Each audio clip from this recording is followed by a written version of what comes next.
me and pretend you're with me," whispered the Mafia boss to the poor maid. What happened next? On a balcony at midnight, one kiss saves a life and lights a fuse. By morning, a debt is sold, a camera has the kiss, and a lion-marked token in a borrowed coat says she's stepped into a world that eats the weak. He makes a dangerous deal, play his partner in public to smoke out a traitor. The act feels real, too real, until a secret ledger surfaces with one line that freezes the room. Her family name. Now rivals circle, a fixer tightens the noose, and someone inside his inner circle is feeding her location to enemies. Thunder rolls over a dark cathedral, lights die, and vows are tested in gunsmoke and stained glass. Is she a pawn, or the one person who can rewrite his rules from own to guard? When the city catches fire for a kiss, who walks out alive and who dares to love for real? Through the glass doors of the Aurelia Hotel's balcony, the city sparkled like scattered diamonds against velvet darkness. Tessa Ward's fingers trembled around the linen bag of polishing cloths, her housekeeping sneakers silent on the marble as she stepped into the cool night air. After 12 hours of scrubbing bathrooms and changing sheets, the stolen moment felt like her first real breath. The sound of the door opening again made her spine stiffen. Before she could turn, a man materialized from the shadows, tall, dangerous, and moving with the fluid grace of a predator. His tailored suit spoke of wealth, but it was the dried blood on his sleeve that made her pulse jump. Enzo Valerio's dark eyes scanned her face, then flicked to the glass doors where shadows moved like hunting cats. His expression remained perfectly controlled, but urgency threaded through his low voice. "Kiss me and pretend you're with me." Two fingers tilted her chin up, and Tessa's world narrowed to the impossible warmth of his touch. She should run. She should scream. Instead, her body swayed toward him like a compass finding north. His lips met hers, and what started as pretense erupted into something electric. His hand slid to her waist, steady and strong, while hers clutched at his lapels. The kiss deepened, tasting of expensive whiskey and danger. Through the haze of sensation, she heard footsteps approach the glass, pause, then fade away. Enzo pulled back first, his breathing slightly uneven. The mask of control slipped back into place as his gaze dropped to her name tag. Miss Ward. No warmth colored his voice, though his hands lingered at her waist a heartbeat too long. In one smooth motion, he shrugged off his cashmere coat and draped it over her shoulders. The fabric carried his warmth, wrapping her in the scent of cedar and leather. "Use the service stairs. Return inside through the staff corridors." Then he was gone, leaving only the ghost of his touch and the weight of his coat. Tessa pressed her fingers to her tingling lips, trying to steady her racing heart. The practical part of her brain, the part that had survived 3 years of working double shifts to pay off her mother's medical bills, screamed that she needed to get back to work. Her sneakers squeaked softly as she hurried down the service stairs, the coat's hem brushing against her calves. The employee locker room was empty when she pushed through the door at 12:05 a.m., fluorescent lights humming overhead. As she moved to hang up the coat, something clinked in the pocket. Her fingers found cool metal, a token the size of a $50 embossed with a lion's head. The craftsmanship was exquisite, the metal catching the harsh lighting like liquid silver. Tessa's breath caught. Whatever this was, it wasn't meant for her. Working quickly, she found a loose section in the coat's silk lining. The token slipped inside perfectly, hidden away until she could return it with the coat.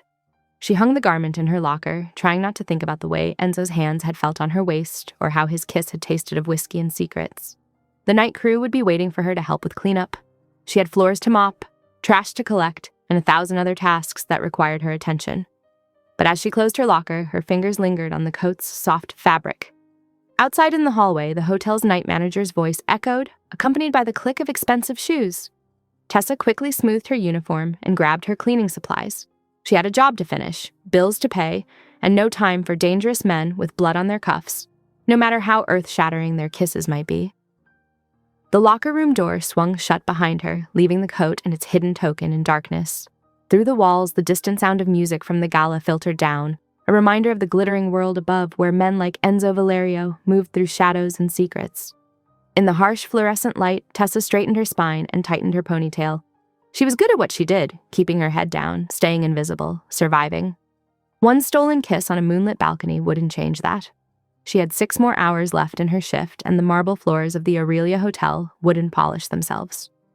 As she walked down the service corridor, the memory of Enzo's touch seemed to burn through her uniform.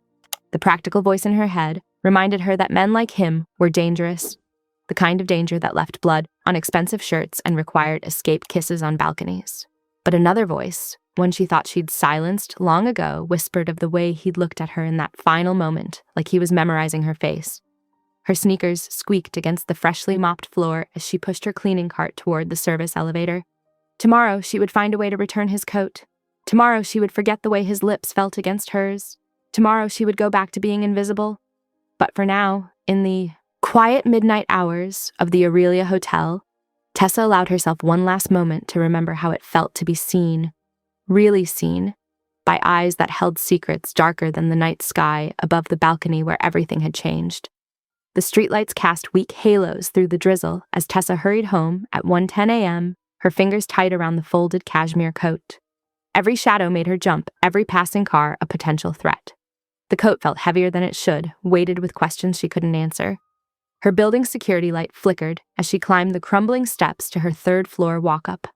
The hallway smelled of old cabbage and cigarettes, but something else caught her attention. Cologne, expensive and out of place. Her key scraped against the lock, and her hands trembled as she pushed open the door. A man sat at her chipped kitchen table, his pale fingers spreading out papers she recognized instantly. Her mother's hospital bills. Her throat went dry. He looked up, face expressionless, under the buzzing fluorescent light. "Miss Ward," his accent was thick, Eastern European. "Please, sit." She remained standing, one hand still on the doorknob. "Who are you?" "A representative of Mr. Vetrov's interests." He tapped the papers with manicured fingers. "Your mother's debt has been acquired by new management. We're here to discuss payment terms." The coat felt like lead in her arms. "I've been making the agreed payments." "The agreement has changed." He checked his watch, 1:15 a.m. "Penalties begin at dawn. First payment is due in 72 hours. "That's impossible. I can't." "Wage garnishment will be our first step." His eyes were the color of dirty ice. "Should you miss a payment, we will explore other methods of collection. Escalation, you understand?" The threat hung in the air like poison. Tessa's legs felt weak as she sank into the other chair. The vinyl seat cover crackled beneath her weight. "The original amount is no longer relevant." He slid a document across the table. "Your signature, please, acknowledging the new terms." Her hand shook as she read the numbers. The interest rate alone would consume her entire salary. "This will take years to pay off." "That's the idea." His smile never reached his eyes. "Mr. Vetrov believes in long-term investments." At 1:35 a.m., the door clicked shut behind him, leaving Tessa alone with the signed papers and crushing reality of her situation. She slumped against the wall, sliding down until she hit the floor, still clutching Enzo's coat. The coat. She ran her fingers over the fabric, searching until she found the token again. The lion's head caught the light, its metallic surface smooth against her fingertips. She'd seen enough working at the Aurelia to recognize the Valerio family crest. Her mind raced with stories she'd overheard in the employee break room, whispers about the Valerio family's power, their influence, their protection, and their ruthlessness. The token could be salvation or a death sentence. With trembling hands, she found packing tape in her junk drawer. Working carefully, she secured the token inside the coat's hem. Her phone showed 2:15 a.m. as she set an alarm for 7 a.m., enough time to return the coat before housekeeping roll call at 8. Sleep was impossible. She sat at her tiny desk, the coat draped over her chair, and opened her laptop. The resignation letter took shape slowly. "Dear Mr. Martinez, I regret to inform you that I must tender my resignation from my position at the Aurelia Hotel. Effective immediately. I appreciate the opportunities." She saved the draft, but couldn't bring herself to send it. Without this job, she'd have no way to pay Vetrov's collectors, no way to survive. The hours crawled by. She showered at 5:30 a.m., scrubbing away the previous night's makeup and memories. Her cleanest uniform hung in the closet, pressed pants, crisp white shirt, name tag polished to a shine. As she dressed, she avoided looking at the stack of bills on her table. By 6:40 a.m., pale morning light filtered through her dusty blinds. She checked her appearance one last time. Hair neat, uniform spotless, dark circles under her eyes carefully concealed. The coat lay across her arm as she locked her apartment door. The Valerio Club occupied an historic building downtown, its limestone facade still elegant despite the city's grime. She'd passed it countless times, but never dared look too closely. Now she stood before the service entrance, heart pounding. Returning the coat to Lost and Found seemed suddenly dangerous. Who knew what hands it might pass through, what eyes might find the token? No, better to deliver it directly, even if it meant stepping into the lion's den. The morning air felt thick with moisture, promising rain. Traffic was picking up as the city awakened, but this side street remained quiet. Delivery trucks would arrive soon with fresh flowers, produce, linens, all the mundane things that kept luxury running smoothly. Tessa squared her shoulders and approached the service door. She was good at being invisible, at moving through spaces without being noticed, but as she raised her hand to knock, she realized that invisibility might not save her anymore. The coat on her arm connected her to a world she'd always tried to avoid, and the token hidden in its hem felt like a ticking bomb. Behind her, car tires splashed through puddles, and the city's normal morning sounds created a backdrop of white noise. But here, at this threshold, everything felt muffled, as if the universe held its breath. She thought of her mother, of hospital corridors and mounting bills, of the collector's cold eyes and Enzo's warm lips. The service entrance stood before her, solid and imposing. Once she knocked, there would be no going back to her carefully constructed life of anonymity. But with Vetrov's threats hanging over her head, that life was already shattered. The doorman's face might as well have been carved from marble as he blocked Tessa's path. "Staff entrance is closed. I need to return something to Mr. Valerio." Her voice sounded steadier than she felt. "Leave it. I'll ensure—" "Let her through, Marco." Enzo materialized in the doorway, his presence filling the narrow space. His suit was fresh, no trace of last night's blood, but dark circles haunted his eyes. His mouth quirked as he studied her. Most people would have kept the coat, or sold it. "It isn't mine." Tessa met his gaze directly, though her hands wanted to shake. "And I need to talk to you about something. A debt collector visited last night. Vatrov's people." Interest sharpened his features, but before he could respond, the purr of an engine drew both their attention. A black SUV with tinted windows idled at the curb, its back door cracked open. Through the gap, something metallic glinted, a camera lens catching the morning light. Enzo's arm slid around her lower back, the touch proprietary but light. To anyone watching, they'd look like lovers, sharing an intimate moment. "Inside," he murmured against her ear. "Now." The club's interior was all dark wood and old-world elegance. He guided her through empty rooms that would fill with beautiful people after sunset, into a small side parlor where morning sun streamed through leaded glass. A silver espresso service waited on a marble-topped table. "Sit." He poured 2 cups with practiced grace. "Tell me about Vetrov's collector." She perched on the edge of a leather chair, explaining the midnight visit, the impossible terms, the veiled threats.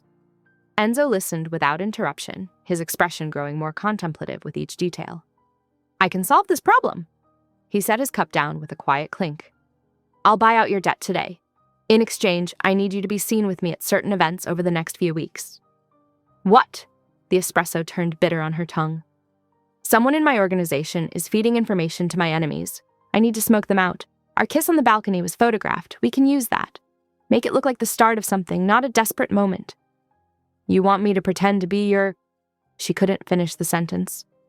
"Companion. Nothing more intimate than what already happened. Just public appearances, carefully staged photographs. It gives me cover to move freely while I identify the traitor." "No." The word came out sharp and clear. "I won't be anyone's prop." His smile held no warmth. "Then walk away, but know that SUV outside belongs to Bastian Rook. He doesn't waste time on hotel maids unless they're useful to him." They moved back toward the service entrance. Through the reinforced glass, Tessa saw the SUV ease forward, predatory in its patience. Her stomach clenched. "Who is he?" she whispered. "Someone who collects leverage like others collect art. That lens wasn't for me. I'm old news. You're fresh meat, someone new, in my orbit. He'll dig until he finds something to use." The weight of reality settled over her. She'd stepped into this world with that kiss, and it wouldn't release her easily, but she could set terms. "If I agree," she said carefully, "I have conditions." Enzo's eyebrows lifted slightly. "Name them." "Clear boundaries, no expectations of sex, no control over my personal life or my job. This is business, nothing more." "Agreed." He checked his phone, fingers moving rapidly. "My driver will take you home. Pack essentials, clothes, documents, anything irreplaceable. You'll stay somewhere secure until this is finished." "I have work at—" "Already handled. You're on paid leave from the Aurelia, effective immediately. He glanced at his watch. It's 8:25. I want you moved before lunch. Through the glass, the SUV's engine thrummed like a waiting heartbeat. Tessa thought of her tiny apartment, its familiar safety, suddenly paper-thin. She thought of her mother's hospital bills, of Vetrov's collector, of the camera recording her every move. Fine, she said. But remember, this is temporary. His eyes met hers, unreadable as smoke. Everything is temporary, Ms. Ward. The trick is surviving until it ends. A sleek town car pulled up, positioning itself between the entrance and Rook's SUV. The driver, a broad-shouldered man with military bearing, stepped out and opened the rear door. Enzo's hand brushed her elbow, steadying her as she moved toward the car. The touch was impersonal, practiced. Exactly what a watching lens would expect to see. She wondered how many times he'd choreographed moments like this. How many people had been pieces in his games. The car's interior smelled of leather and subtle cologne. As she settled into the seat, she caught a final glimpse of Enzo through the tinted window. He stood in the doorway, phone to his ear, already focused on the next move in whatever game they were playing. The morning sun caught his profile, turning him to carved marble, remote and untouchable as a statue. The driver slid behind the wheel. Address, miss? Tessa gave it, then watched through the mirrors as both Rook's SUV and the club receded behind them. The city looked different somehow. Sharper, more dangerous, its familiar streets suddenly full of shadows and watching eyes. She touched the spot where Enzo's coat had hung in her locker, remembering the weight of it, the hidden token, the moment everything changed. The morning sun filtered through dusty blinds as Tessa moved through her apartment with methodical precision. 9 a.m., and every second felt borrowed. Her duffel bag gaped open on the unmade bed while she selected essentials with trembling fingers. 3 neatly folded uniforms went in first, her armor against the world. 2 soft cotton t-shirts followed, the familiar fabric providing small comfort. She paused at the dresser, touching the silver frame that held her mother's photo. The image caught her mom mid-laugh before illness had carved away her joy. Tessa wrapped it carefully in a uniform shirt before tucking it away. Her paperback, dog-eared and water-stained, joined the pile. It was nothing special, just a mystery novel she'd read a dozen times, but its familiar pages felt like home. The bathroom yielded basic toiletries in a clear plastic bag. Drugstore shampoo, toothpaste, deodorant. No luxuries, just necessities. Through the window, she could see Enzo's driver standing beside the town car, his stance alert despite the quiet morning. His presence made everything real. This wasn't some strange dream she'd wake from. The ride to Enzo's townhouse passed in silence. The building rose before them like a fortress, all clean lines and strategic security. Every window, every door bore sophisticated locks. Even the garden had sensors hidden among the well-tended plants. Inside, Enzo waited in a study that smelled of leather and coffee. He didn't waste time with pleasantries. The rules are simple, he said, opening a velvet box to reveal a delicate pearl pendant. This contains a tracker. You wear it always. Tessa touched the smooth surface. And the other rules? When I say pretend, you follow my lead. Position yourself where I indicate. No answering unknown numbers. His voice remained neutral. I won't enter your bedroom without explicit invitation. Your space remains yours. He lifted his phone, dialing on speaker. Watch me keep my word about the debt. The lawyer answered on the second ring. Enzo's instructions were precise. Purchase the hospital debt, zero the balance by noon. No traces, no strings. Tessa drew a steadying breath. I have conditions too. His eyebrows lifted slightly, but he gestured for her to continue. I keep working at the hotel. My shifts, my routine. She squared her shoulders. And I need to send rent money to Mrs. Chen next door. She's covered my shortfalls more than once. The work, yes, it maintains appearances. Enzo's fingers moved across his phone screen. Your neighbor will receive the back rent, plus extra for her kindness. Consider it done. The day unfolded cautiously. Tessa explored the house, her temporary cage, however gilded. The kitchen gleamed with unused appliances. The library held leather-bound volumes she longed to touch. Her bedroom was larger than her entire apartment, with silk sheets and blackout curtains. At dusk, Enzo led her outside for what he called practice. They walked arm in arm around the block, his touch precise and impersonal. He taught her to match his stride, to lean in when cameras might be watching, to laugh at nothing as if sharing private jokes. Natural, he murmured. Make it look natural. Hours later, safely back in her room, Tessa was adjusting to the silence when she heard it. A mechanical buzz outside her window, her muscles locked, heart stuttering. Enzo appeared so quickly he must have been monitoring the house. He swept the curtain aside in one fluid motion, revealing a small drone hovering like a mechanical insect. Something fluttered from its grip, landing on the fire escape with deliberate precision. A photograph. Their balcony kiss captured in perfect detail, her face marked with a violent red X.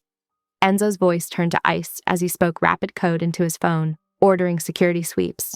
Tessa forced her breathing to stay even as she secured the window latch, muscle memory from years of living alone guiding her hands. She dimmed the lights without being told, moving away from the windows. The drone's buzz faded, leaving only the sound of her careful breaths and Enzo's clipped commands. Perimeter check now, full sweep, all angles, review camera feeds from the last hour. The clock on her nightstand read 9:52 p.m., less than 24 hours since she'd stepped onto that hotel balcony. Less than a day for her world to shift into this strange new reality where kisses became weapons and windows held threats. Enzo's security team moved with practiced efficiency outside, their shadows crossing the garden in coordinated patterns. Inside, Tessa kept her movements small and controlled, refusing to show fear. She'd survived worse than threatening photographs. She'd endured her mother's death, crushing debt, years of barely scraping by. This was just another challenge to weather, another storm to outlast. She touched the pearl pendant at her throat, feeling its smooth surface, both protection and chain. Outside, the city hummed with its usual nighttime rhythm, oblivious to the danger lurking in its shadows. The photograph lay where it had fallen, moonlight catching the red X like fresh blood. Tessa didn't need to look again. The image was already burned into her memory, her own face turned up to Enzo's, that single stolen moment when pretense had felt real. Now it was tainted, marked, transformed into a target. But she wouldn't run. Running hadn't saved her mother from illness or kept the debt collectors at bay. Sometimes survival meant standing still, keeping your breathing steady, and facing whatever came through the darkness. The security team continued their sweep, professional and thorough. Enzo's voice carried from the hallway, still issuing commands. In her room, Tessa remained motionless, watching shadows play across the curtains, counting her heartbeats until they steadied. The morning sun painted golden stripes across Sofia Valerio's private dressing room as she circled Tessa, assessing the black dress with clinical precision. No sparkle, no flash, elegant simplicity that wouldn't draw the wrong kind of attention. "Turn," Sofia instructed, adjusting the hem. "You'll need to move quickly if necessary. The fabric won't restrict you." Tessa caught her reflection in the trifold mirror. The dress transformed her into someone else, someone who belonged in Enzo's world, at least on the surface. Sofia's pins worked methodically, each touch deliberate. "Remember," Sofia said quietly, "you're not decorative. You're tactical. Watch the room, not just him." By noon, Enzo had her in the townhouse's secure room, drilling security protocols with the patience of a man who'd learned them in blood. "If you hear this sound," he demonstrated a metallic ping. "Drop and cover your eyes. Flashbangs disorient. Count to 3 before moving." They mapped exit routes on blueprints, practiced scanning crowds for concealed weapons, rehearsed silent hand signals. Tessa absorbed it all with the same focused attention she'd once given to memorizing hospital visiting hours and payment schedules. At 3 o'clock, Enzo's hand settled at her waist, teaching her to move with him. "Like this," he murmured. "Follow my lead, but keep your spine straight. We're selling a story." They practiced until the movements felt natural. His palm against her back, her fingers resting lightly on his shoulder, their steps matched, but never too intimate. A performance of closeness with careful space maintained. The museum colonnade glowed amber in the evening light, crystal chandeliers catching fire above marble floors. Tessa moved through the crowd at Enzo's side, their practiced dance now real. His touch remained steady, grounding. The champagne cork's sharp crack echoed off stone columns. Tessa's muscles tensed before her mind could process the sound. Enzo moved instantly, his body curving around hers, shielding her from a threat that wasn't there. When he realized, he eased back slowly. "Sorry," he murmured, respecting the boundaries they'd established. She nodded, grateful for both the protection and the apology. The auction items gleamed under targeted lighting, artwork, jewels, antiquities. But Bastian Rook's attention fixed solely on the leather-bound ledger displayed on its velvet cushion. His smile never reached his eyes as he raised his paddle again and again, driving the price higher. Tessa watched him bid, noting how his manicured fingers gripped the paddle like it was a weapon. Everything about him seemed sharp-edged and deliberate, from his tailored suit to his calculated glances in their direction. When the gavel fell, Rook's victory was absolute. He collected his prize with the satisfaction of a predator claiming territory. As he passed their table, his words carried with precise intention. "Fascinating find," he said, fingers trailing over the ledger's spine. "The ward name appears in such interesting places." Tessa felt Enzo go still beside her, his control crystallizing into something dangerous. Her own pulse stuttered. Ward. Her mother's careful signature on hospital forms. Her own name tag at the hotel, a surname she'd never thought held any power until this moment. The ground seemed to shift beneath her feet. This wasn't just about being in the wrong place at the right time. Somehow, her history was tangled with the Valerios in ways she couldn't yet see. Sophia materialized at their table, her expression carved from marble. "I'll make calls," she said softly. "That book has a chain of ownership we can trace." Enzo's hand at Tessa's elbow guided her toward the exit, his touch light but inexorable. The car appeared instantly, sleek and black against the curb. Inside, city lights painted streaks across the windows as they pulled away from the museum's glow. "We find that book," Enzo said, his voice carrying the weight of fire and consequence. "Or we set the city on fire." Tessa met his gaze steadily, fear transmuting into determination. "Then teach me how not to burn." The car sliced through traffic, carrying them deeper into a night that promised both danger and revelation. Behind them, the museum's lights receded, like stars being swallowed by storm clouds. Ahead, the city sprawled, a maze of secrets and shadow where answers waited to be uncovered.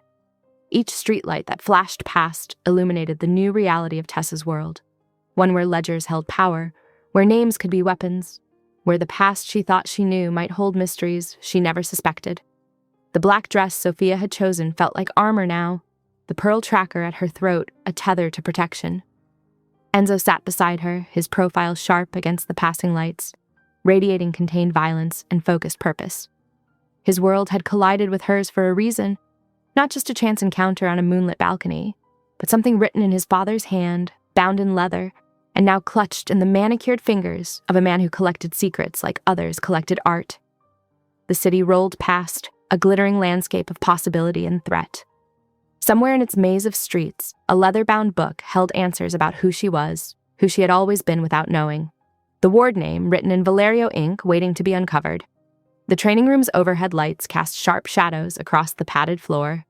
Tessa stood in her borrowed workout clothes, plain black leggings and a fitted tank top, as Enzo moved through the space with focused precision. "First rule," he said, positioning her near a support column. "When I place you somewhere, stay there. It's not random."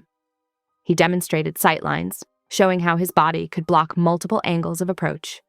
"I can't shield what I can't reach." Tessa nodded, absorbing the geometry of protection.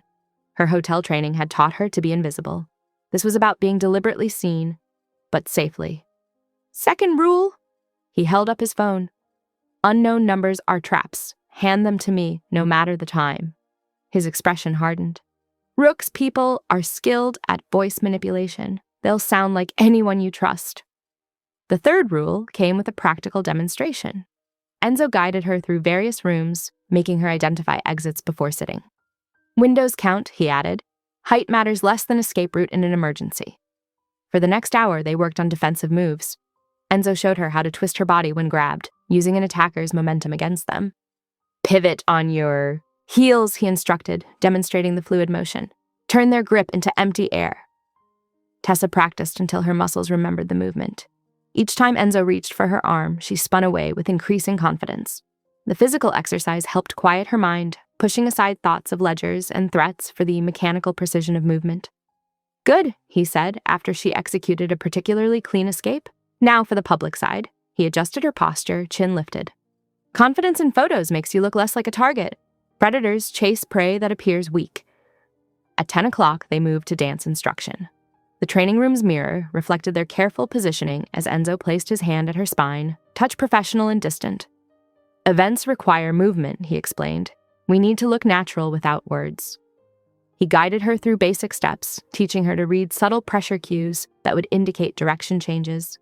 They practiced for 2 hours, refining their synchronized movement until it appeared effortless. Tessa learned to anticipate his leads, their bodies finding a rhythm that looked intimate to observers while maintaining respectful space between them. By midnight, they both needed water. In the kitchen, Tessa perched on a bar stool, while Enzo leaned against the counter, his usual precise posture slightly relaxed in the late hour. As he reached for a second glass, his shirt lifted slightly, revealing a silvered scar along his ribs. Catching her notice, he didn't immediately adjust his clothing. "Childhood lesson in trust," he said, voice neutral but eyes distant. "He was my lieutenant later, like a brother, until he wasn't." The scar disappeared as he lowered his arm. Loyalty bought is loyalty that can be outbid. Tessa traced the rim of her water glass, understanding the weight of shared confidences. 8 months, she said quietly. "Since Mom. The hospital bills came first, then the collectors. Everything went to the debt. Savings, furniture, her jewelry, even her wedding ring." Enzo's jaw tightened, but his voice remained gentle. "The debt is settled now. No one will threaten you with it again." They sat in comfortable silence until Tessa's phone chimed with her usual morning alarm. The night had slipped away during their training, and dawn was approaching. After a few hours of rest, Sophia's call came at precisely 7:30 a.m. Enzo put it on speaker as his sister detailed what her sources had uncovered. "The ledger's at St. Catherine's," Sophia reported. "Bastion's converting it to an underground club. Currently closed for renovations, but my people confirm extra security on site." "The old chapel near the river?" Tessa asked, remembering the stone building from her bus routes. "Exactly," Sophia confirmed. "The sacristy has a new vault installed. 3 guards on rotation plus cameras." Over breakfast at 8, Enzo spread blueprints across the kitchen island. "The maintenance tunnel runs behind. The old confessionals," he explained, pointing out the narrow passage. "Too small for most of my men, but I can fit," Tessa finished, studying the layout. The service corridor would take her directly to the sacristy's outer wall. "I'll create a distraction at the main entrance," Enzo continued. "The site foreman owes favors he'd rather not repay. Between that and a convenient electrical issue, the cameras will be occupied."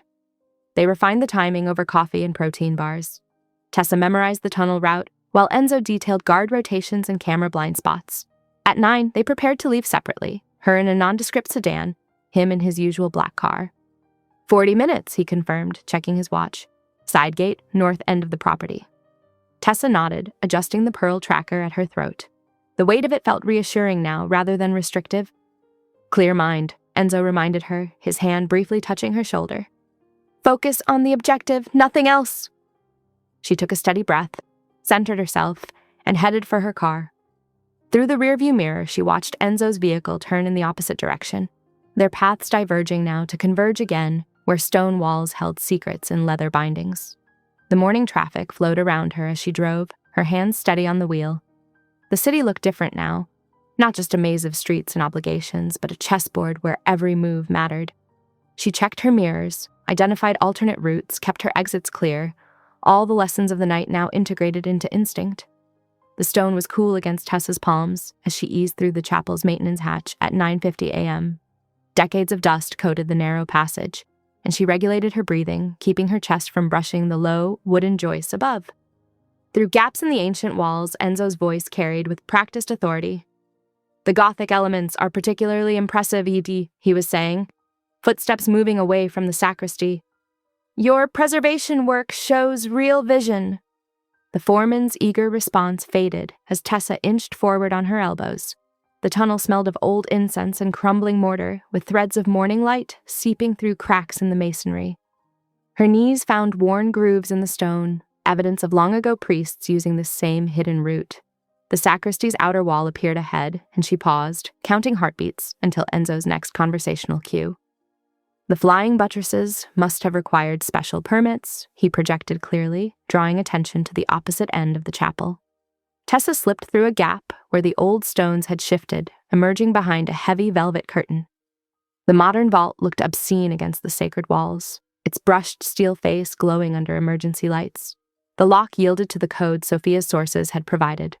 Inside, a leather box waited on the center shelf, ornate and worn.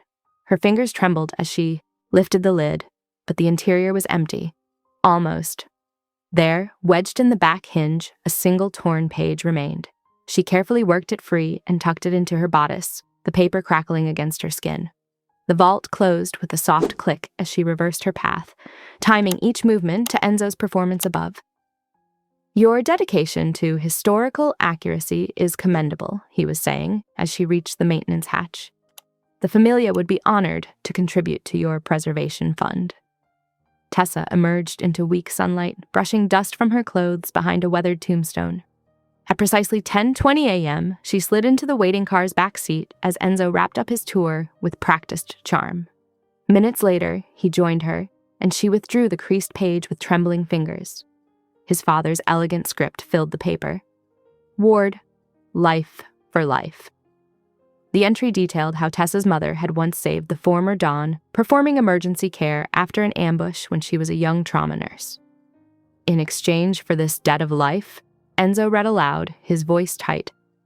"Protection is granted unto the daughter, sealed by blood and honor." His fingers clenched on the leather seat. "You should have been untouchable.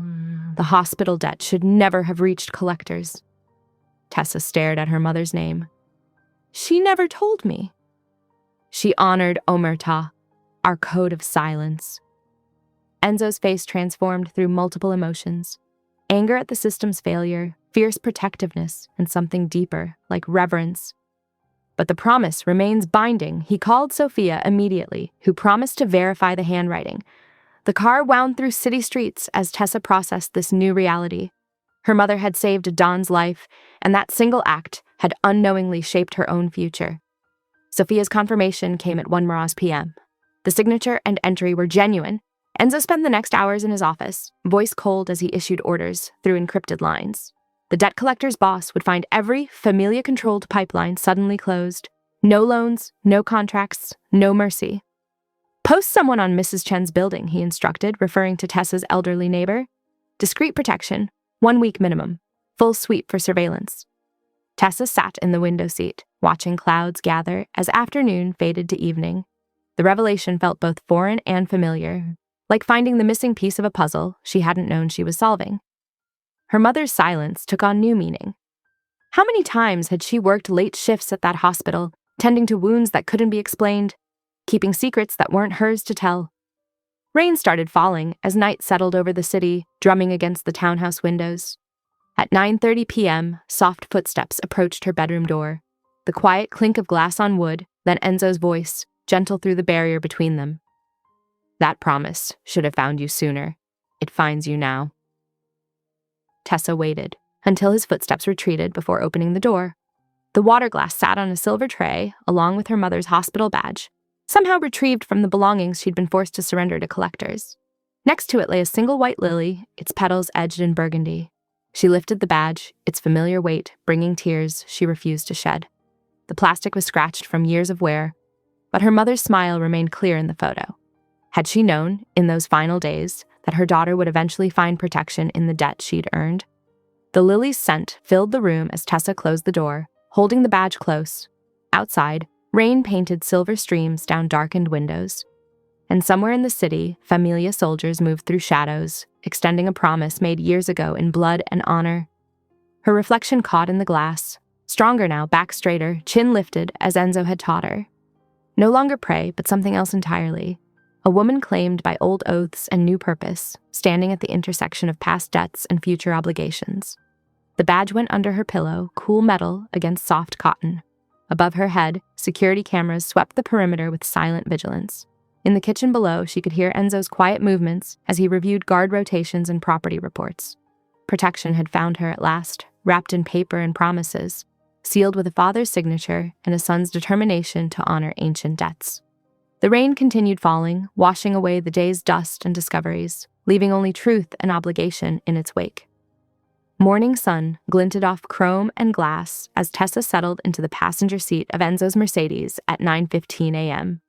She smoothed her navy blazer, the fabric crisp beneath her fingertips, selected to project quiet professionalism for their meeting with the city official who might help trace Bastion's property holdings. She'd chosen pearl earrings to match the tracker pendant, a small attempt at coordinating her forced protection into something that felt like choice. Enzo drove with one hand relaxed on the wheel, his signet ring occasionally catching the light, but his eyes constantly swept the mirrors, never resting in one spot for more than 3 seconds. The early traffic flowed steady around them as they crossed into the industrial district, where abandoned warehouses cast long shadows like skeletal fingers across the cracked pavement. The air seemed different here, heavier with neglect and possibilities for ambush. "We'll approach from the east side," Enzo said, voice low and measured. Less exposure, more exit points if needed. His jawline remained tight, the only visible sign of his constant vigilance. At 9:32 a.m., 3 black sedans appeared, one ahead, 2 behind, boxing them in beneath the viaduct's concrete ribs where sunlight filtered through in broken patterns. The trap closed with practiced efficiency, tires screeching against asphalt as they executed the pincer movement. "Down!" Enzo ordered, voice gone arctic as men emerged with crowbars glinting dully in the filtered light. His hand moved to her shoulder, pressing her firmly downward while his other reached inside his jacket. Tessa recognized the casual swagger of career violence in the approaching figures. Oleg's crew, who treated brutality like sport, moved with the confidence of men accustomed to breaking things and people. The first attacker reached for her door, meaty fingers curling around the handle. Enzo moved like a cobra, precise, lethal, contained. His hand shot out, gripping the man's wrist and twisting until bone cracked with a sound like dry twigs snapping. The attacker's howl echoed under the concrete ceiling. In the same fluid motion, Enzo kicked his door open as a shield and drew his weapon, the metal catching cold light. The firefight erupted in controlled bursts that bounced off concrete and metal. Tessa counted shots as she'd been trained, staying low behind the dashboard, where the scent of leather mixed with the acrid smell of gunpowder. 8 rounds from Enzo's gun, each fired with deliberate precision. Return fire peppered the car's armored panels with metallic thuds. Glass fragments rained like sharp confetti, catching in her hair and scattering across the console. She spotted Enzo's phone where it had fallen near the pedals, screen still lit with an incoming alert. Moving on her elbows across the floor mat, she retrieved it, knowing they'd need secure communications when this ended. The device felt warm in her palm, a lifeline to the world beyond this concrete tunnel of violence. A shout echoed off concrete pillars, followed by a gurgling cry. Sirens wailed in the distance, still blocks away but growing louder with each passing second. The whole encounter lasted less than 2 minutes. 2 of Oleg's men scrambled back to their vehicles, leaving thick rubber streaks as they fled. Smoke rising from tires pushed too hard. A third lay groaning on the asphalt, clutching his shoulder, where dark blood seeped between dirty fingers, forming a small pool beneath him. Enzo stood with his weapon still raised, breathing hard but otherwise unharmed, his stance wide and balanced. Blood dotted his knuckles where glass had cut them, tiny crimson beads against his olive skin. Without hesitation, Tessa reached for his hand and pressed her lips to the abraded skin, tasting the metallic hint of blood. She met his gaze steadily, accepting the violence she'd witnessed when his careful control had dropped, acknowledging this darker aspect of their shared reality. He went still, studying her face as if memorizing every detail. The fleck of glass dust on her cheek, the steadiness in her eyes. "You don't have to see this part," he said roughly, something vulnerable flickering behind his guard. "I already did." Her voice carried certainty, free of judgment. "And I'm still here." They needed to move before police arrived. At 10:15 a.m., Enzo guided their damaged vehicle through back streets to avoid attention, navigating a labyrinth of service alleys and loading zones, eventually reaching a discreet garage he trusted. The mechanic, a wiry man with tattoo-covered arms, asked no questions while helping them transfer to an unmarked sedan. His eyes registered the bullet holes, but his mouth remained professionally sealed, hands moving efficiently as he handed over new keys. During the drive back to the townhouse, Tessa noticed how Enzo's shoulders gradually relaxed, muscles unclenching degree by degree, though his focus never wavered from the road ahead and behind. He took an elaborate route, doubling back several times to ensure no one followed, using parking garages and one-way streets as cleansing filters for any potential tail. "You handled yourself well," he said quietly as they paused at a red light, his eyes meeting hers briefly before returning to scan their surroundings. The compliment hung between them, simple but weighted with professional respect. They arrived home just before noon, sunlight now high and harsh against the townhouse's elegant facade. Tessa's hands shook slightly as she made coffee, not from fear of the shooting, she realized, but from the adrenaline crash that left her limbs feeling hollow. The familiar ritual of measuring grounds and heating water helped steady her nerves, giving her something concrete to focus on while her mind processed the morning's violence. Enzo disappeared briefly to make calls. his voice carrying faintly from his office as he updated his lieutenants and gathered intelligence. The low rumble of his words formed a backdrop to her movements in the kitchen, where she found comfort in ordinary tasks. When he returned to the kitchen at 12:30 p.m., his composure had fully returned. Suit jacket discarded, but tie still perfectly knotted. He placed both palms flat on the marble island, meeting her eyes with unflinching directness. "We need 24 hours off the grid," he said, fingers splayed against the cool stone. "Someone's feeding our locations. The meeting was known to only 5 people. His jaw tightened momentarily. "My lake house would make good cover. Quiet enough to plan, visible enough to draw out whoever's watching. Remote, but not hidden. A calculated risk." Tessa nodded, already mentally cataloging what she'd need to pack. Practical clothes, her notebook with Bastion's information, the burner phone she kept charged. The morning's events had shifted something between them. Trust tested under fire, boundaries blurred by necessity. She'd seen him unleash controlled violence and still reached for his bloodied hand without hesitation. He'd protected her without second thought and still asked permission to take her somewhere safer, respecting her agency even in crisis. The coffee maker beeped, a mundane sound in a day that had been anything but ordinary. She poured 2 cups, sliding one toward him across the marble surface. Steam curled between them like the questions neither voiced, how their careful arrangement was evolving into something undefined, how danger and intimacy tangled in ways their original agreement hadn't covered, how the line between protection and partnership had begun to blur. The morning sun slanted through windows, catching the pearl pendant at her throat, his tracker, his protection, making it glow against her skin. Outside, the city hummed with normal Tuesday traffic, pedestrians strolling with shopping bags, couriers making deliveries, all oblivious to the violence that had erupted in its shadows just hours before. Inside, they drank coffee and planned their temporary disappearance, 2 people learning to navigate survival and attraction and obligation in the spaces between gunfire and silence. Enzo's phone buzzed with updates from his security team, a constant reminder of the world pressing in. Tessa's uniform still carried traces of glass dust that sparkled when she moved, tiny diamonds of danger embedded in ordinary fabric. They'd need to leave soon, before whoever leaked their schedule could adjust plans.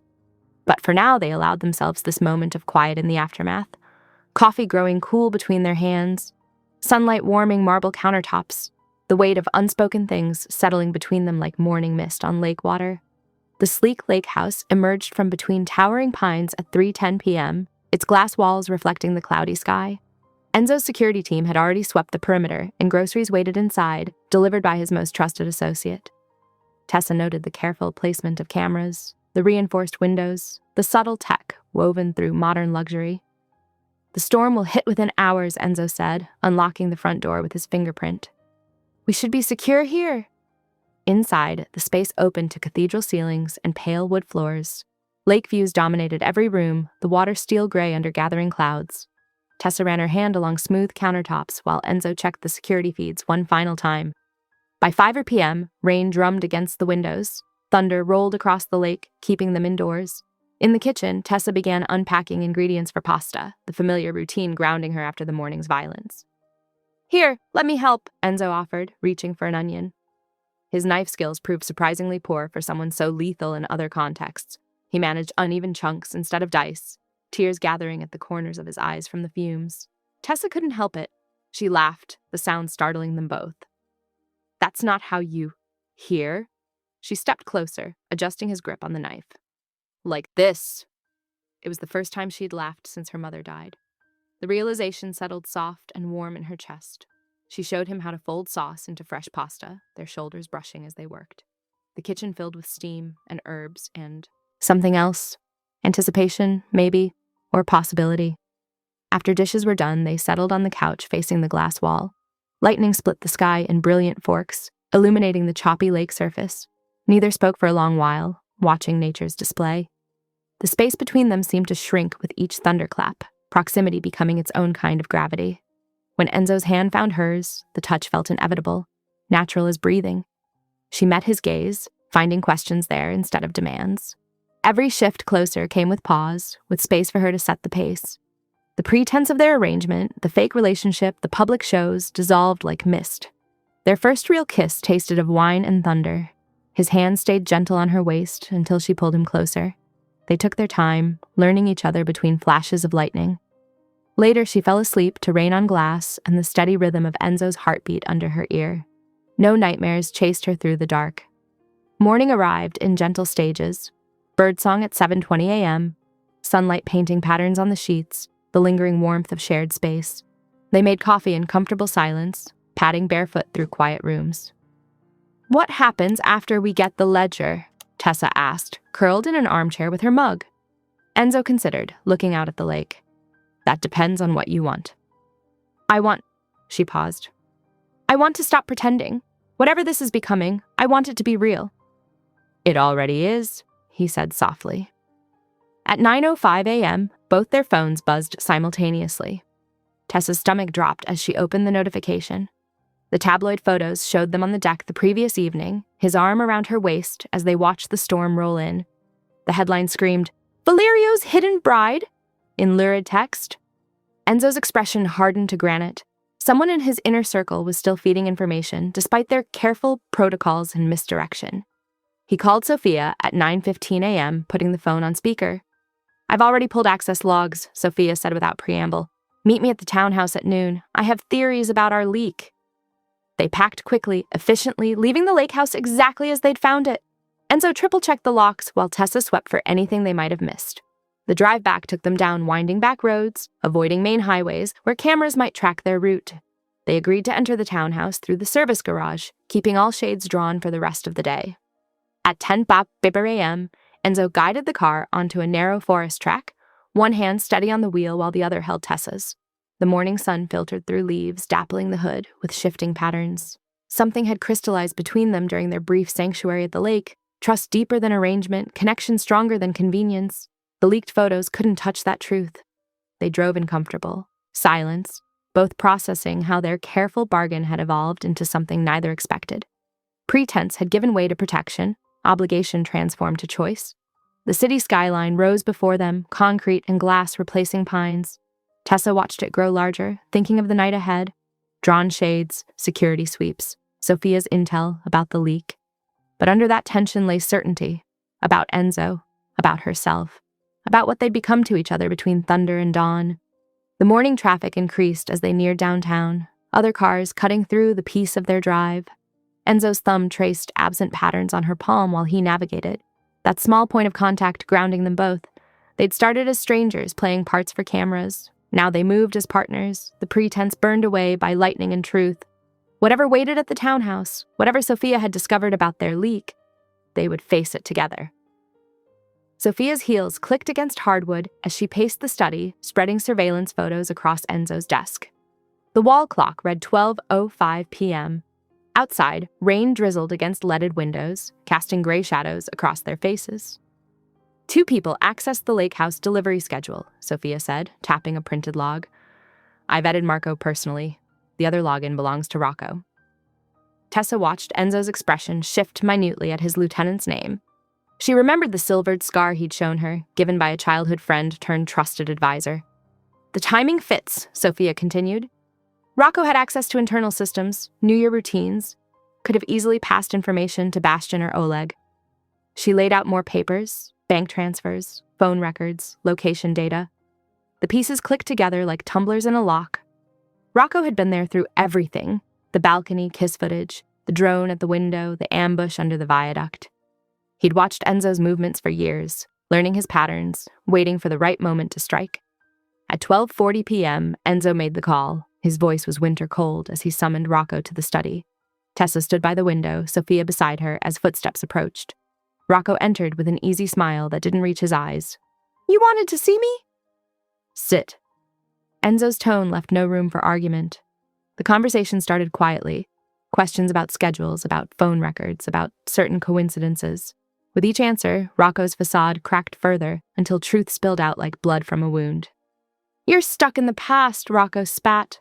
"All this loyalty and tradition, it's holding us back. Bastian understands modern business." "So you sold Tessa's debt to force my hand?" Enzo's control was terrifying to witness. "I knew you'd show up at the auction for that ledger. You're predictable that way." Rocco's laugh held bitter edges. "And look how well it worked. You even found yourself a pretty distraction." Tessa's hands clenched at her sides. She wasn't just a pawn in their game. She was bait, carefully placed to draw Enzo into the open. You fed Oleg our locations, Enzo said. You wanted the ambush to succeed. You needed destabilizing. A few broken bones might have made you see reason.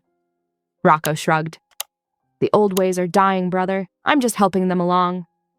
The word brother seemed to snap something in Enzo. He rose, deadly grace in every movement. You are no brother of mine. Leave this house. Never return. For a moment, Rocco looked ready to argue. Then he smiled, a sharp, dangerous thing, and backed toward the door. None of them noticed him taking the service stairs instead of the main exit. By the time Sophia's security feed showed him emerging in the alley, he was already gone, along with several stolen ledger pages and a map marked with Tessa's childhood address. The next hours passed in controlled chaos. Enzo's men spread through the city, hunting any trace of Rocco's movements. Sophia locked down their systems, changing codes and access points. Tessa packed methodically, her hands steady despite the tremors in her chest. Clothes, toiletries, her mother's photo, everything fit in one duffel bag. The safe house would be deeper underground this time, harder to trace. At 3 Babasitier p.m., Sophia confirmed what they feared.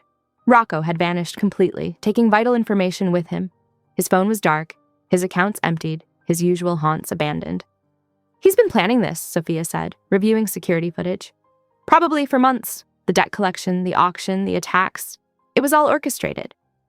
Enzo paced like a caged predator, phone pressed to his ear as he coordinated search teams. His fury was a tangible thing, filling the room with crackling tension. Tessa sat in the window seat, watching shadows lengthen across the garden.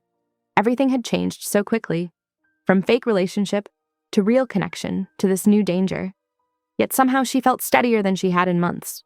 She understood the players now, knew the stakes. By 6:06 p.m., twilight painted the sky in bruised purples. The driver was due soon to take her to the safe house, while Enzo coordinated the hunt for Rocco. I'll join you there before midnight, Enzo promised, touching her cheek briefly. His eyes held worry he wouldn't voice. At 6:20 p.m., Tessa shouldered her bag and stepped into the service corridor. The lights flickered, shadows deepening at the edges. She heard footsteps behind her, too heavy to be the driver. Before she could turn, a gloved hand clamped over her mouth. Strong arms dragged her backward as she kicked and fought. Her bag hit the floor with a muffled thud. A burner phone clattered beside it, screen lighting up with a message meant for Enzo. Come alone to the cathedral at dusk if you want her to breathe. 2 men pulled her toward a side exit, their grip bruising. Through the window, she could see the last rays of sunlight bleeding from the sky. Darkness gathered like a storm about to break. The phone lay abandoned on the floor, its message glowing accusingly in the dimness. Soon, Enzo would find it. Soon he would have to choose between caution and her life. Tessa struggled against her captors, mind racing through everything he'd taught her about escapes and angles. But their hold was practiced, professional. They knew exactly how to control a fighting target. The service door loomed ahead, emergency exit sign casting sickly green light across the scene. Beyond it waited whatever trap Rocco and his new allies had prepared. The burner phone screen cast a sickly glow in the dim corridor. Enzo's fingers tightened around it as a distorted voice repeated the demand. Cathedral, dusk, alone, or she stops breathing. His control cracked for just a heartbeat, a muscle jumping in his jaw, his free hand curling into a fist, before ice settled back over his features. Within minutes, he had the Familia machine spinning into action, unmarked cars positioning at cross streets, drones warming up for thermal scanning, police officers who remembered old favors preparing to look the other way. But he would go in alone. The message made that clear. You're walking into a trap, Sophia said, her heels clicking sharply as she approached. Her usual elegance carried an edge of urgency now. I know. Enzo checked his watch. 6:40 p.m., time slipping away like water. Wait, Sophia's voice stopped him. There's something you need to see first. She withdrew an aged paper from an inner pocket of her blazer, unfolding it carefully. I made a copy, years ago. The ward entry from the original ledger. Enzo's eyes narrowed. Why? Because I've seen what prophecies and promises do to real girls. Sophia smoothed the paper flat. Your father wrote more than just protection into these words. Read it. The copied text spoke of debts and honor, but beneath that ran older language. Phrases about claiming and destiny, about bonds written in blood and sealed with time. To be claimed when grown, the final line read, like a bride price set in ink. Enzo flinched. The idea of fate deciding Tessa's path, of some ancient word magic binding her choices, made his stomach turn. She deserved better than being a chess piece moved by dead men's hands. "I won't use this," he said evenly, though he tucked the copy into his jacket. "I won't hide behind an old man's words to justify taking a woman. If I fight for her tonight, it's because I choose her." His voice hardened. "And because she must have the freedom to choose me." Sophia nodded, something like approval crossing her face. At 7:10 p.m., Enzo strapped on a shoulder holster and checked his backup piece. The weight of the guns was familiar, grounding. He'd need steady hands tonight. "The teams are in position," Sophia reported, reviewing feeds on her tablet. "Ready to move on your signal." 20 minutes after I enter, no sooner." Enzo's voice was granite. "They'll be watching for a convoy. I go in, clean." He took the secondary exit, melting into evening foot traffic. Just another shadow in the gathering dark. Across the city, in the cathedral's side chapel, Tessa tested her bonds for the 100th time. The zip ties bit into her wrists, but she kept her breathing steady, her face calm. "Show no fear to predators." Rocco paced nearby, weapon loose in his hand, spilling words like poison. "We were brothers once, you know? Before the familia got its hooks in him, before duty and honor and all that ancient bullshit." The cathedral bells tolled 7:30 p.m., sound echoing off stone. Tessa counted the chimes, marking time, watching Rocco's increasingly agitated movements. Oleg lurked by the altar steps, phone in hand, radiating cold patience. His presence scared her more than Rocco's unstable energy. This was business for him. Clean, efficient violence without emotion to cloud his judgment. Another quarter hour passed. 7:45 p.m. The bells rang again. Tessa shifted her weight, remembering Enzo's lessons. Plant the feet just so. Pivot on the ball of the foot. Turn a grab into momentum. She could almost hear his voice. "Stand where I place you. Watch the exits. Trust your instincts." Thunder rolled outside, nature's percussion building tension. Rain began pattering against the stained glass, distorting the fading light into watercolor smears. Oleg's phone buzzed. He checked it, nodded once. "He's approaching, alone as instructed." "Of course he is." Rocco's laugh was brittle. Noble, predictable Enzo, coming to save his princess. "Quiet!" Oleg snapped. "Take your position." At 7:55 p.m., the massive cathedral doors creaked open. Footsteps echoed in the vast nave, unhurried, deliberate, a single set as promised. Enzo stepped into the pool of light cast by hanging sanctuary lamps. His hands were open at his sides, empty of weapons. But his eyes moved constantly, scanning shadows and balconies, marking angles and cover. He looked alone, seemed alone. But Tessa knew better now, had learned to read the subtle signs of plans in motion. The way he stood, the precise timing of his entrance. This was a man with pieces already in play, just waiting for their cue. The thunder crashed again, closer now. Rain drummed against the roof like artillery fire. In the charged silence between lightning and thunder, Tessa felt the future balanced on a knife's edge. Enzo's gaze found her in the shadows of the side chapel. For just a moment, their eyes met. She saw everything he couldn't say.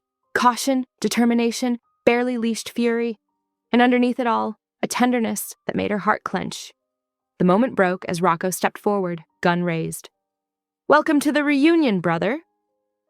The cathedral's vastness swallowed sound at 7:56 p.m., leaving only the soft patter of rain against stained glass. Colored light bled across empty pews, crimson, amber, and violet, making abstract patterns on the worn wood. From his perch in the mezzanine, Bastian Rook savored the scene below like a connoisseur at the theater, his manicured fingers drumming against the railing. Rocco dragged Tessa down the center aisle, a grotesque mockery of a wedding procession. Her bound wrists didn't stop her from walking tall, chin lifted as Enzo had taught her. Oleg flanked them, his pistol steady and businesslike in the gathering darkness. "Let's discuss terms." Enzo's voice carried clearly through the space, betraying no fear though he appeared unarmed. His hands remained visible at his sides, but Tessa noticed how he kept his weight balanced, ready to move. "I have what you want, the original ledger page, a fair trade for the girl." Rocco's laugh echoed off stone walls. "You think this is just about some dusty paper? This is about dragging the familia into the modern world, no more ancient codes and blood oaths." "Some of us prefer a more theatrical approach to business," Bastian called down, his cultured tone dripping with amusement. The old ways make for such limiting theater. Oleg remained silent, his cold eyes calculating angles and exits. He didn't care about power plays or spectacle. He saw only leverage and profit margins in flesh and fear. At precisely 7:58 p.m., the cathedral plunged into darkness. The hanging sanctuary lamps died with soft pops, leaving only the wan light filtering through the rain-streaked windows. Sophia's team had hit the power right on schedule. The side doors burst open with controlled violence. Enzo's loyal soldiers poured in, moving with practiced precision through the shadows. The chaos that followed condensed quickly into surgical strikes. Enzo launched forward like a coiled spring finally released. He met Rocco in a brutal clash of fists and old grievances. Their fight carried the weight of betrayed brotherhood, each blow a chapter in their shared history. When Enzo's knuckles found Rocco's jaw, it was justice for the boyhood scar he still carried. Tessa seized her moment as Oleg's attention split. She drove her knee up hard into his thigh, just as Enzo had shown her during their training sessions. The pistol clattered from Oleg's grip as he staggered. She snatched it up, muscle memory taking over as she aimed with both hands at Bastian's smugly surprised face. The crack of a shot from the mezzanine shattered the choreographed violence. Enzo spun toward Tessa, instinctively his body becoming a shield. The bullet caught his shoulder, tearing fabric and flesh. Blood began seeping into his white shirt, but his stance never wavered. "Touch her!" he roared, voice filling every corner of the vast space. "And you answer to me forever." The raw possession in his tone vibrated through stone and shadow. This wasn't business anymore. This was a man marking his line in the sand. The declaration hung in the air like smoke, freezing the tableau. In that suspended moment, Sophia's team surged forward. They took Oleg down with clinical efficiency, zip-tying his wrists while he snarled curses in Russian. Bastian found himself surrounded by 3 armed men, his carefully curated composure cracking at the edges. Sirens began their distant wail at 8:07 p.m., growing closer with each pass. Enzo pressed a hand to his bleeding shoulder, but refused to leave. "The ledger," he insisted. "We don't walk away without it." Tessa's eyes swept the altar area, remembering something. During her captivity, she'd noticed how one of the floor stones had echoed differently when Rocco paced across it. "There," she pointed. "The loose stone by the altar steps." Together they approached the spot. Enzo's good arm and Tessa's determined strength pried up the ancient stone. Inside the hollow space lay a bundle wrapped in oilcloth, the missing ledger Rocco had stashed away. Rain drummed against the roof as they made their way out at 8:12 p.m. Enzo shrugged out of his jacket one-handed, ignoring the pain in his shoulder as he wrapped it around Tessa's shoulders. The gesture carried echoes of that first night on the hotel balcony, when a borrowed coat had started everything. They stepped into the wet night together, the leather-bound ledger tucked safely between them. Police lights painted the cathedral's Gothic facade in strobing blue, catching on the rain like scattered sapphires. Behind them, Sophia's people efficiently managed the chaos, making sure certain names would never appear in official reports. Enzo's blood was already staining the jacket's shoulder, but his hand remained steady at Tessa's back as they walked toward the waiting cars. She matched his pace perfectly, no longer playing at belonging at his side. The pretense had burned away in gunsmoke and truth, leaving something far more real in its place. The rain washed the cathedral steps clean behind them, erasing footprints and evidence. But nothing could erase what had been written in that sacred space. Not in the ledger's pages, but in choices made and lines drawn and promises kept against all odds. The study glowed with firelight at 9:05 p.m., shadows dancing across leather-bound books and dark wood paneling. An open first aid kit spread its contents across Enzo's desk. Gauze, antiseptic, medical tape. The sharp smell of iodine hung in the air. Enzo sat still as stone in his chair, bare-chested, his ruined white shirt discarded in a blood-stained heap. The bullet graze across his shoulder had been cleaned and bandaged, but tension still corded his muscles. His eyes tracked Tessa as she moved around the room, her hands trembling slightly as she set the recovered ledger on the mahogany table. "Let's see what was worth dying for," she said softly, running her fingers along the aged leather spine. Together they leafed through the yellowed pages until they found the ward entry. The ink had faded to sepia, but the words remained clear, an old man's attempt to bind fate with pen strokes. Without hesitation, Enzo tore the page free. He rose and crossed to the fireplace, feeding the paper to the flames. They watched it curl and blacken, the past burning away to ash. Returning to the desk, Enzo picked up a fountain pen. His precise handwriting filled a fresh page. "Valerio, guard, not own." He signed with a flourish and added the date, making it official in the only way that mattered now. When he turned to face Tessa, a ring glinted in his palm, platinum and sapphire, elegant without ostentation. Not because dusty ledger entries demanded it, but because tonight's bullets and rain had only confirmed what their hearts had already chosen. "I have terms," Tessa said clearly, though her voice softened as she looked at the ring. "3 things." Enzo nodded, waiting. "First, pay off every hospital account Oleg's companies are exploiting. Not just mine, all of them." "Done," he said without hesitation. "Second, create a hardship fund for the Aurelia Maids. Medical coverage, emergency assistance, whatever they need. I'll have the paperwork drawn up tomorrow." "And third," she stepped closer, close enough to rest her palm against his chest. "No more pretending, not ever again. Whatever we are, we face it true." "No more masks," he agreed, his free hand coming up to cover hers. "No more games." The ring slipped onto her finger at 9:45 p.m., a perfect fit. They shared a look that held volumes. Everything they'd survived, everything they'd chosen, everything they'd become. By 10:10 p.m., they stood on the cathedral steps under a gentle rain. The police were long gone, leaving only puddles reflecting streetlights where blood had been. Their private ceremony needed no witnesses beyond the ancient stones in the night sky. Enzo's vows came first, steady and certain. "I choose you freely, guard you fiercely, love you completely, no ledger binds us, only my word and my heart." Tessa's response carried equal weight. "I choose you, knowing exactly who you are. Not your power or your name, but your soul laid bare. I'll stand beside you, match your steps, share your battles." The weeks that followed saw Enzo methodically restructuring his organization, dismantling the corrupt pieces to build something better. The following Monday, he dissolved 3 money laundering operations, redirecting the funds to legitimate businesses. 2 Thursdays later, he signed the paperwork establishing the Aurelia Hotel Workers Assistance Program with Tessa as managing director. By month's end, Oleg faced multiple federal indictments, his empire of debt collection agencies crumbling. Bastian's carefully crafted image couldn't save him, as his holdings were systematically seized and his social connections evaporated. Sophia efficiently managed the transition, her quiet competence smoothing the Familia's evolution from old ways to new purpose. The remaining crews adapted or departed. There was no middle ground in Enzo's reformed organization.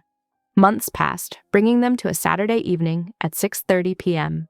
The lake house glowed with warmth and welcome, dinner laid out on the long table. Carefully vetted friends filled the space with conversation and laughter, wine glasses catching the light like captured stars. Tessa moved through the gathering with easy grace, the lion token now hanging proudly from her neck.